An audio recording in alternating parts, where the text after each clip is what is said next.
Hey everyone, let's talk natural fire starters. Now, whenever you go out hiking or camping, you're going to want to have your 10 essentials with you. In your 10 essentials, you're going to have a means of getting a fire going.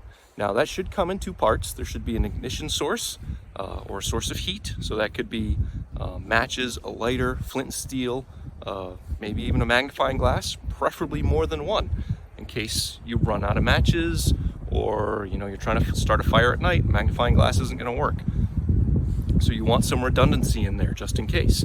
You also want to bring with you a tinder source, so something you make at home ahead of time or prepare at home ahead of time, whether that's dryer lint or petroleum jelly soaked cotton balls, or sawdust and wax fire starter that you can make. But it's really important to know when you're out in the field how to procure your own natural fire starting materials, some source of natural tinder. What happens if you run out of the tinder you brought with you? What happens if you lose it? What happens if it gets wet and it doesn't work? Or just in general, you want to preserve your resources. So if I'm out and about camping and I find something I can start a fire with, I'm not going to use what I have in my pack. I'm going to save that for another time, maybe an emergency situation. Maybe I've got something like a petroleum jelly soaked cotton ball that'll work even when it's wet and rainy. I'm going to hang on to that in case I need it when it's wet and rainy. So you're going to want to know how to identify and look for good sources of tinder. I've talked in the past about pine resin and how to look for it. You look for that whitish goop that comes out of trees when there's a broken branch or damage to the bark or something like that. It's the tree's blood, essentially. And when it's injured, it bleeds and forms kind of like a scab, just like people do. That resin is highly flammable, as well as waterproof, and it's got some other properties. But related to resin, we can look for fatwood.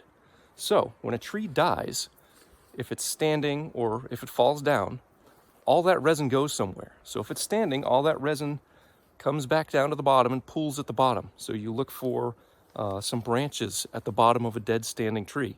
Or if a tree has fallen over, you look for, exposed dead branches, probably on the underside. So what happens is that resin pools into that wood and it becomes really dense, and you can get scrapings from it, and it's highly flammable. It's resin impregnated wood. So some things to look for. Red pine trees are a common source of it, but really any tree you can find it. But one of the things that you really want to look for is what looks like the skeletal remains of a rotted tree. And I found one right back here while I was out walking. So we're going to take a closer look and look at what you're looking for to find fatwood. So there it is, that log leaning up against another tree. I don't know that fell out of the top of a tree. I think it was on the ground and somebody leaned it up there for some reason. But you'll notice, as we get a closer look,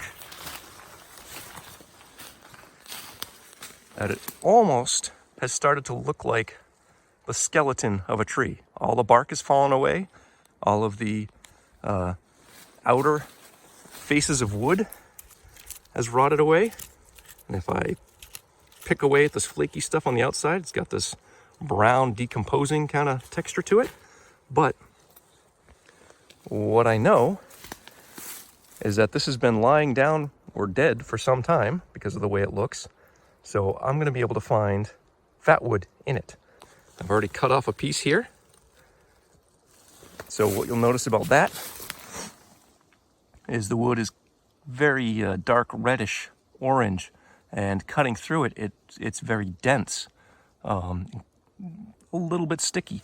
You'll also notice on this piece that I cut off, it's very smooth, it's very polished. You can't even see the teeth marks from the saw I used.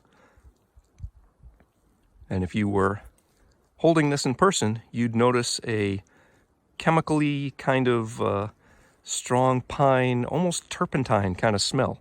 So those are the things you're looking for to say definitely that this is fatwood.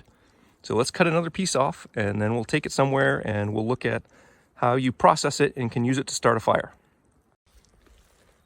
All right, I've just got my trusty little pocket saw here. I could use the saw that's on my multi-tool as well.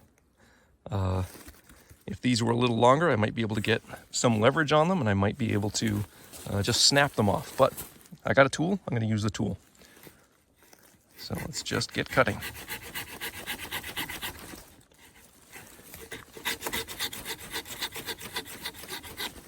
Now I can already smell the strong chemical odor coming off this, and my saw is getting stuck.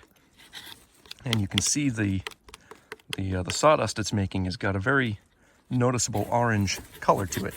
So I know that I've got what I'm looking for. As I bend my saw.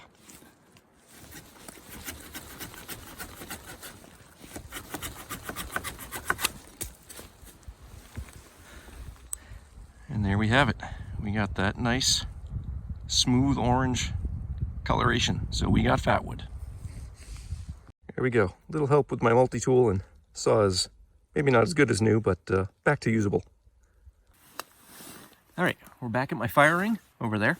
So now we're going to process this Fatwood and hit it with spark from my flint and steel and get a little fire going. So just got my regular multi-tool here. Already started to split this.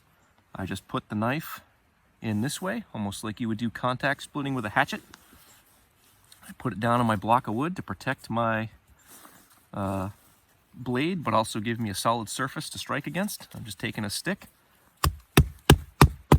and I'll hammer it through and then split this out. Safe way to split especially small pieces of wood. So now if you look closely, you can see that nice orange color continues throughout.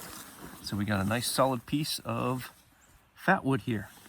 So now I'm going to try to shave some of this bark off that's still left here. Actually, you know what? Maybe I'll split it through one more time so I can get better access to the Fatwood.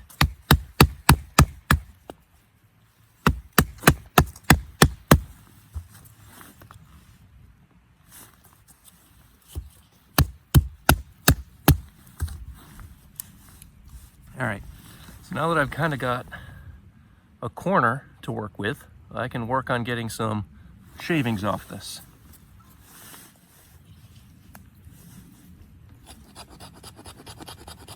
Now you notice I'm using the back of my knife. This is kind of rolled. It's not a 90-degree spine, so I'm going to switch to, where is it? The saw. Excuse me. The saw's got a nice 90-degree back to it, so I'm going to use that to make my peelings here.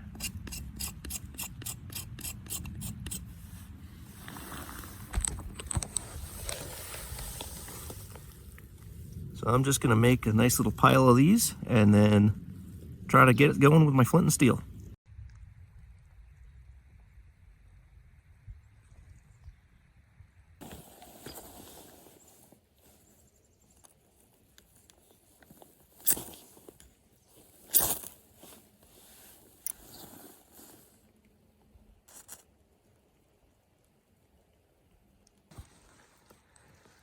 There you go. That little pile of Fatwood will burn for a couple minutes on its own, which gives me plenty of time to add small sticks and other bits of tinder, small fuel, and get my fire going. So as you can see, I didn't use much, and I got that nice little flame going. I've still got plenty left.